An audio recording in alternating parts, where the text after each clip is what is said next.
Darkness is the shape that wraps around me, curled up, naked in the unforgotten night. In the bright moonlight I float, separate, numb, and electric. The remains of all that passes lies cold and distorted beneath the barren light. Hands blistered with anger reach for the broken door locks and try to lock the broken doors. Insistent whispers of greed and desire emerge in the close distance, into the lies of harsh pleasure, and the truth spills out to be mistaken onto the desert floor. Hello, I'm Mark Baer. You're watching Conversations and Collaborations. My guest is artist Pat Watson. We're talking Dada, we're talking surrealism, we're talking then, and we're talking now. Welcome. Good morning. You use a surrealist form in your painting and in your artwork. However, you've taken it into the new toolkit. Right. And you're using a historic genre and redefining it, I would say. Trying, yeah. So how do you see yourself? How do you place yourself in this spectrum? Well, the work I'm doing has been heavily influenced by Rene Magritte. That was the original source point. When I first got involved with surrealist imagery, I was more fascinated by Max Ernst, his real aggressive creativity and his way of creating new approaches and some of the fascinating ways he put together images. The Victorian lino cuts that he did and then reassembling those, when I first came across those, that was magic. And from there, I discovered Rene Magritte. Now, what I really liked about Rene Magritte was he was able to take something that was a little bit more banal, a little bit less edgy, and then recombine those into ways that started at least provoking meaning. And so then I started working with the area where I was living. At the time, I was living in the Sierra Nevada, around Lake Tahoe. And I would go out to the Western Nevada desert and I would take photographs out there. And the photographs were nice enough, and I like photography, and I've done quite a bit of photography. And then I just started playing around, and that was during the time when digital tools were first emerging as being something significant. And I got a hold of a copy of the software called Painter, and it just seemed like a perfect fit for me. And so I was able to take the photographs as a source point and then just kind of rearrange things in whatever metaphorical way I could to provoke mystery to a certain extent and to invite meaning and then to kind of leave it at that. From there, I have just kind of refined my technique and changed a few of the metaphors that I'm working with, and then just kept on working at it and working at it. And then about, 7 years ago, I got good enough with 3D modeling in 3D software that I could start generating my own imagery without having to take a photograph of it. And so at this stage, it's primarily I just come up with an idea and then I create a 3D model of it, and then I put that into Painter and just kind of hand paint the rest.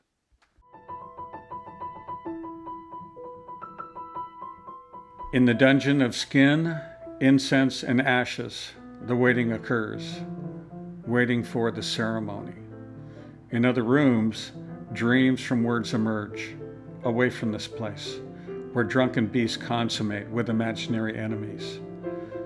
Voices in the walls speak of gifts, beautiful and noble gifts, gifts of pleasure and ease, gifts of somewhere else in this moment of blinding chaos. Gifts are somewhere else, along a whispered path, a path that another me might find, a different me when free from this blistered skin. The voices promise gifts, and the gifts will smell sweetly of perfection, a perfection of beauty and feeling, pleasure and strength in equal portions. And it is gone. There are only these broken things that collapse, that betray, things of pain, things of silence. In these broken things is the perfection that was promised. Before we move on to the future, let's go back and give a bit of historical analysis of Dada again, starting in reaction to the buildup of World War One. Well, my understanding of the history was the mayhem and the bloodshed of World War One. The artists of that generation just found it horrible. It was a largely defeating event of a lot of what predicated modernism. And in modernism, supposedly the nobility of the human soul and the machine age would provide us with an utopia. And what we got instead was World War One. So here we are in Zurich. We're at the Café Voltaire. Yes. We're Hugo Ball. We're Tristan Tzara. Schwitters. Where did Schwitters come in a little bit? I don't think he was really a part of Café Voltaire, but he was doing some real strange things that they found fascinating. And his approach to reassigning meaning through collage, basically taking newspaper clippings and realigning headlines and body content, and then the Merzbaum. The house that he made. Yes. The kind of bizarro psychedelic house that he created. They were fascinated by that as well. And that way of restructuring meaning was powerfully influential with most of the Dada artists. And then Hans Arp appears later, and then Ernst creeps in, and Ernst and his collage. At that point, they were working on the nature of meaning. And because representative imagery in terms of a popular form and largely reproduced just in huge volumes, there was such a glut of imagery that there hadn't been in the 19th or 18th centuries, that there was just so much stuff, kind of like what we have now. You just end up being bombarded with so much stuff. And so what they decided to do was, well, let's pull it apart and reassemble it in a way that provokes a different meaning so that we can kind of destroy the corruption of industrialized capitalism. And so, almost 100 years ago, they were already onto that one. So it's radical. The art in the Dadaist movement was very rough materials, a lot of cardboard, a lot of stuff not made to last. Correct. Very anti-art. By the definition of art according to salon terms, where you do an impeccably done painting and then it's supposed to last, for 1,000 years or whatever it's going to last for, given the materials. And so, they were intentionally trying to destroy that because they felt that salon painting was part of a corrupt establishment and really had no real worth. Yeah, and then salon painting and technique does come back into surrealism. Then surrealism begins to come on the rise, and there's a break between the Dadaists and the surrealists. Well, sort of, yeah, and that was a big change. And actually, Dali, that was one of the problems they had with Dali, because the sophistication of his technique originally put them off. They didn't want someone doing really gorgeously realistic bread in a basket. They thought that was kind of wrong. They had Andre Masson was the first, was kind of the paragon, and Dali replaced him, and that was because Dali was had just very refined technique, and that caused problems. Some of the problems. Yeah, and the other thing was that when you get past the original Dada idea of nothing means anything, so let's just create a collision of meaning so we can destroy the old paradigm. Once you get past that, what do you do about meaning? And so Dali was one of the first ones to kind of like force an issue of meaning forward, and it was primarily Freudian. And they were all fascinated by Freud, and they were fascinated by his theories. And in a lot of ways, they found it quite comfortable because it served their purpose artistically in a number of ways. Dali was able to take the Freudian idea and then the dream imagery and actually turn it into something that became directly associated with the surrealists. The other significant painter of that time, which was René Magritte, they had problems with Magritte right from the beginning. And actually, in some ways, Magritte had more problems with them than they did with him, because they kind of wanted him as part of their group, and he was of a different part and had a different vision. And his use of imagery is not really very Freudian. You know, there are hints of sexuality in it, and there are some sexuality statements in it. But by and large, it's more about the subtle mysteries just of day-to-day life.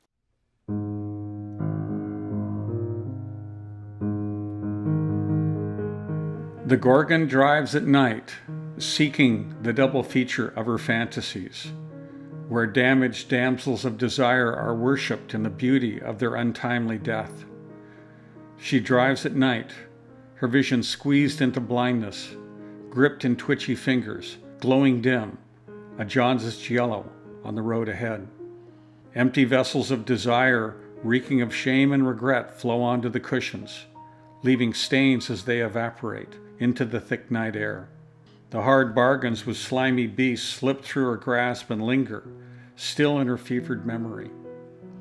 The beasts speak to her, cleverly masking their messages in the cold static, sizzling in the midnight of the broken speaker. Chopped voices, stuttering, staccato beats hide beneath the dash. In her toxic haze, she finds him, the unwanted and desired seed of her abandoned love, stilled in stony fear. Icarus, far younger than what we thought, little more than a boy, held aloft and thrown into the wind, legs and spirit torn open and dropped into the infinite night. In the endless cascade of falling, the throbbing stops. The wounds go numb, and there is only the distant quiet of the sky, where the desperate grasping for safety disappears into the wind. So let's back up again, because Yeah. what we're talking about now is we're talking about the visual artists, Yeah. and all this really does start with the poets. You know, Well, they like to think so. André Breton Yeah, is the ringleader, and he's of the surrealists. Before that, it was Tristan Tzara for the Dadaists, and so it was very word based. And then the surrealist were looking. It started with the automatic writing, the Right. Dream interpretation, Right. ways to get to some kind of truth through the unconscious. Yeah. And you know, and then the painters, you know, this only will ultimately, you know, automatic writing and automatic ideas will only take you so far. Dali was able to say, well, what I have, my dreams are like photographs, and I can do a photographic representation of my dream. And then he was into this whole paranoid aspect. I looked that up, and it was interesting because I had not read this version of it before. This version of the etymology goes that in paranoia, you make undue connections. It is not necessarily fear-based. Yes, And so in paranoia, you're basically making connections. And so Dali's approach was to analyze these arbitrary connections that we make, the metaphorical connections that we make that don't make any sense, where we look at one thing and go, you know, that reminds me of my grandmother, but there's really not a logical reason for it. And so exploring that pathway seemed to be what he was doing to a certain extent. Now, I don't know if that's true or not, but I found it a pretty interesting idea. what they took as their mantra, you know, the chance meeting of an umbrella. That's right. And a sewing machine and an operating table. That's right. It was that whole idea. And then once form and technique was involved, then everybody kind of found their own, you know, they found their own ways in. You know, Max Ernst found his ways with through the collage, those weird birds, through you know, that strange. Right. Magritte was a Belgium in like the Dali, and that school there was this kind of shock value to it. Right. Magritte didn't have the shock value so That's much right. as the kind of more mysterious and That's things right. that seemed mysterious to him. Yeah. You know, so Yeah. that was interesting. Well, it is interesting because the primary metaphor from Magritte that has stuck with us, has really stuck with us, the bowler-hatted man. And it's still a metaphor that resonates in cultural terms. We see that as the archetypal presentation of the bourgeoisie that is basically buttoned down, self-absorbed, and largely blind to the nature of reality. And so the beautiful one that I liked the most was the one with the apple in front of his head called The Great War, and that was beautifully done, beautifully conceived. And my sense of it is around the 1930s, the mid-30s, the surrealist movement started just kind of entropy. It sort of spun apart. The artists went their separate ways, and the primary theoreticians, much of what they had to say didn't transpire. And the only thing that was really left was the skill and ingenuity of the visual artists, because you don't see any evidence of Masson or Breton's influence until you get into like late 50s writing, where you actually start getting into the deliberately deconstructed and juxtaposition of fantasy, and I think maybe the first and most landmark of them was Naked Lunch, which is a little heavy for a lot of people, including me. But there was a lot of forced fit of metaphorical ideas and imagery in that writing that was directly attributable to what the surrealists were trying to do. And since that time, there's been a number of writers that use various aspects of surrealist writing. And, and then you see it even emerge in cinema and like non-linear storytelling in cinema, I think is a direct offshoot of the surrealists.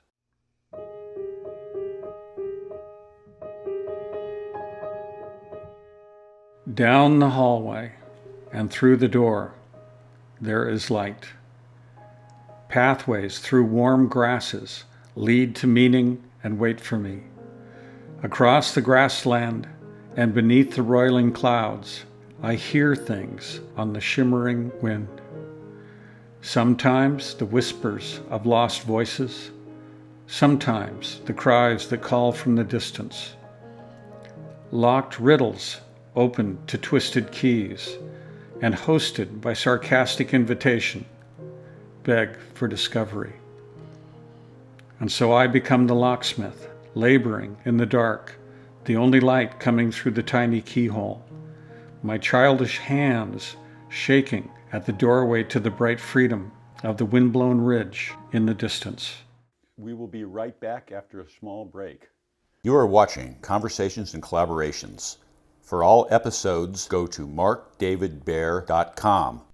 Hello, this is Mark Baer. I'm with Pat Watson. We're talking surrealism with both Dada and surrealism. They were involved in the politics was very foremost, and the idea of the art was supposedly meant as a as a revolutionary gesture. It was not career minded. It was not success oriented. There was no commerciality oriented of it, and yet you're dealing with some very big egos here that Right. kind of negates all of that. But let's go with that. Well, politically, by my understanding, the two most provocative of the Dada and Surrealist artists were John Heartfield and Hannah Hoke. And they both provoked a lot of political thought. And both of them were not really accepted by the Surrealist groups for various reasons. And Hannah Hoke was a victim largely of the sexism of the group. And then John Heartfield, they kind of liked him, but my understanding was he thought they were a little silly. He had very serious intent, and basically the fact that there was a fatwa on his head, more or less, from the Nazis, kind of proves that. And then George Gross was the other one who had a real serious political agenda. But once you got into the real hardcore politics of the time, I think that's when there was a real serious break, because dreams don't have politics. And real provocative, deep metaphors, like what Magritte was doing, there are not political statements in it. Those are the kind of statements that underlie politics. You know, the insecurity, the lack of understanding, the meaninglessness of life. And those things go deeper than the politics. And so I think that was one of the, primary points of Divergent. And the other thing is, and this is something I like to teach a lot, is that the visual mind has a different mechanism than the literal mind.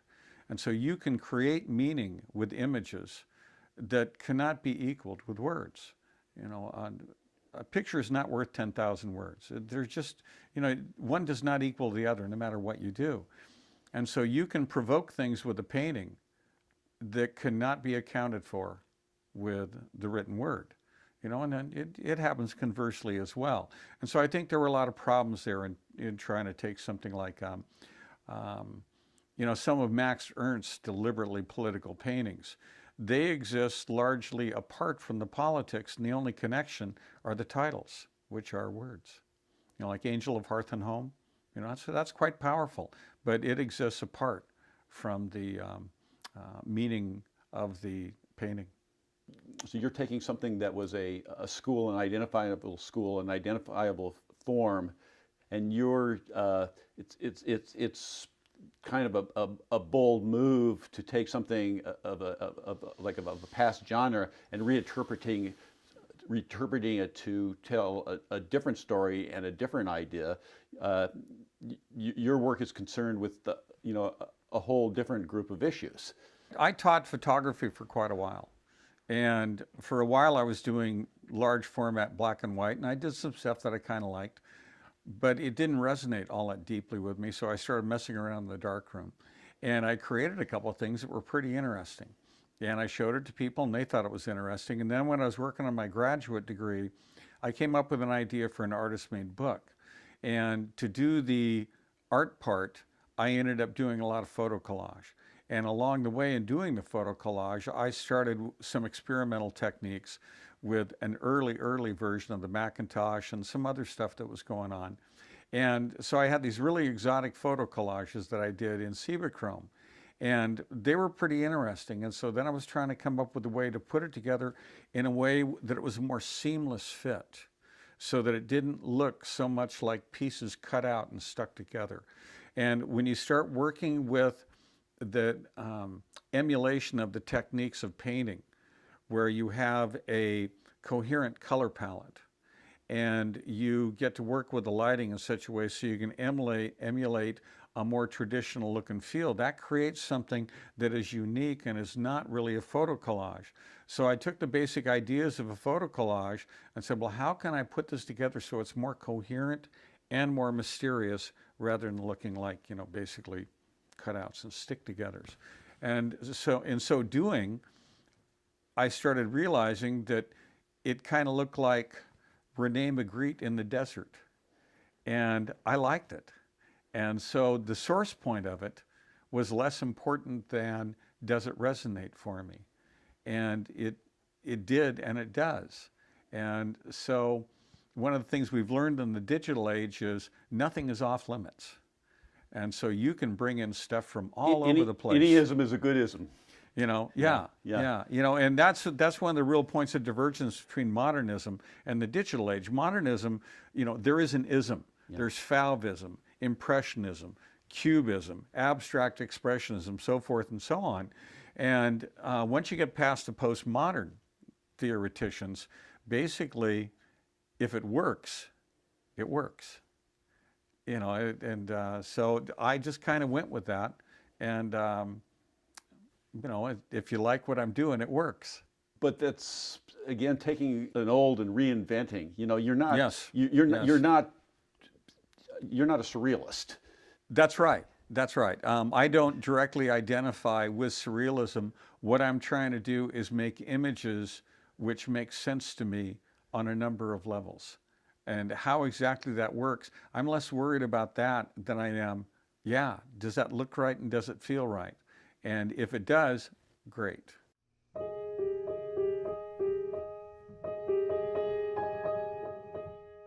A place, a special place, locked away and out of reach, clutched tightly to my chest. A special place, no gates, no doors, only spaces. The perfect barrier, a sweet vacuum of mystery. No voices, only echoes of other places and other times. Sometimes the crying of small children holding hands in the dark. When found, their words will open to meaning, and the spaces will disappear, and what was torn apart will find itself. Yeah, there's a great deal of concern with coloring, texturing, sensual evocation of the senses. Those things seem very redolent in your work. Well, that's an important point because screen art, if you look at screen art in formalist terms, okay, the computer is the art, okay, because that's the actual form that you're working with. Everything else is imaginary. It's all virtual. And so when you're doing digital art, what is going to be the outcome? What's the output? And one of the ways that I get settled and am more satisfied is when it's tangible. You know, and it's one of the reasons why I like the new printers where you get to work with really nice paper. So I can use the tools I've got to make something that has a physicality. And I like that. I like the physicality of it because too much virtual world and I think you get lost in the technology. And that's a danger. And so, you know, a lot of stuff that's called digital art, whatever works, as long as you have the impact you're after. But for me, the physicality of the final output is a significant issue.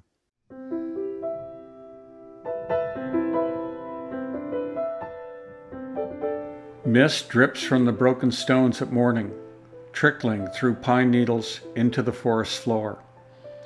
In the distance, insects begin to hum. Blue smoke from a gentle fire lingers along the canyon walls.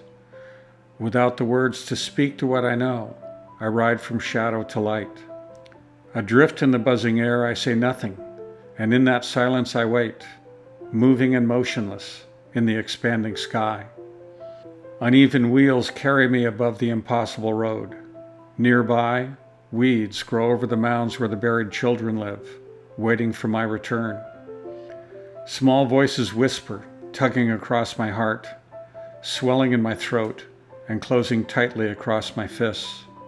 I hold my breath and pray to breathe, to exhale and pass between the visions and confusion spinning and tumbling in the clouds. Adrift in the buzzing air, I say nothing, and beyond the pastel hills, the inevitable shadows wait for my return. I'm Mark Baer. You're watching Conversations and Collaborations. My guest is Pat Watson, and we're going to come right back. I hope you've enjoyed this episode of Conversations and Collaborations. For all episodes, go to markdavidbaer.com. See it now. Don't wait.